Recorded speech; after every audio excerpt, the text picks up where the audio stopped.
الصنعة اللي لو ما اتقنتهاش قبل حلول عام 2027 هتتمحي من الوجود، وهي البرمجة.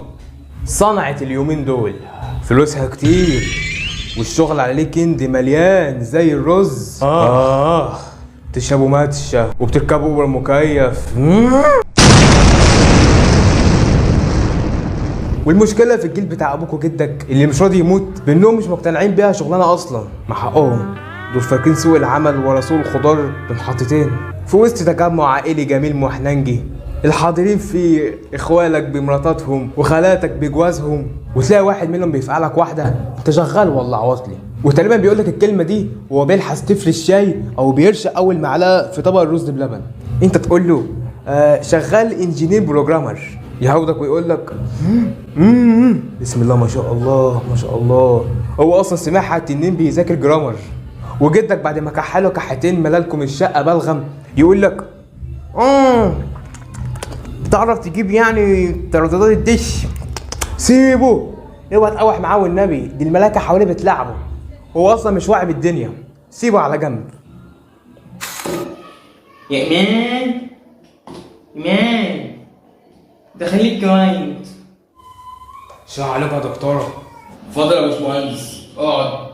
واقف نسيبها يا دكتوره وواقف عرضك. مالك خايف كده ليه؟ ساري بنك؟ يا ريت بس تفش رخامه ابنك ده تشيله على جنب لان كم اللي اقوله ده كله قبيح. كلام مين ده عيب مين؟ ايوه الدبدوب ابنك ده. اقعد ريح رجلك. تعرف تقفل مواقع الشكش؟ شكش ايه؟ لبان؟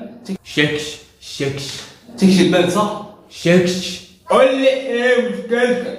مواقع الاباحيه. اباحيه يا دكتوره في واحد اسمه الزنجير العاشي عمال يبعت لي حاجات غريبه، والحاجات دي لو خرجت بره فهيحصل لي ايه؟ ما تقلقش هحل لك خالص. عارف سمان الحلبي؟ هيخلونا احمد الوحوي. والله هحل لك خلاص. فعشان خاطر الدبدوب ابنك الصغنن ده والنبي احل لي مشكلتي. خلاص حاضر هحلها لك والله هحلها لك. بجد يا دكتوره؟ روح يا شيخ، ربنا يجعلك في كل خطوه خياره وقوته ويبعد عنك البنات الشر. سلام. لا حول ولا قوة إلا بالله. أدي النتيجة لما الذهب يغلى. طلعنا من على خير يا رب. يا مين دخلك كويس تاني.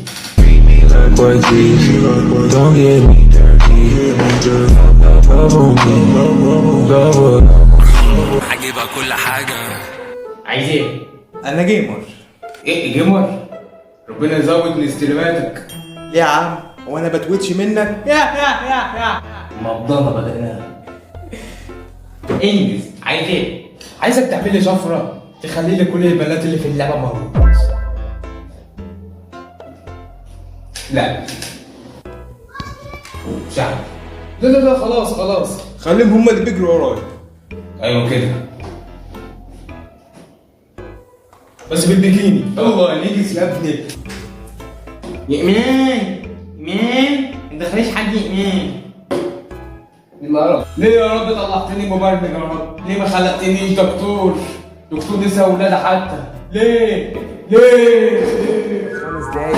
ولو فاكر البرمجه زي تعلم الانجليزيه في 5 دقايق بدون معلم، اقعد في حته يا بركه.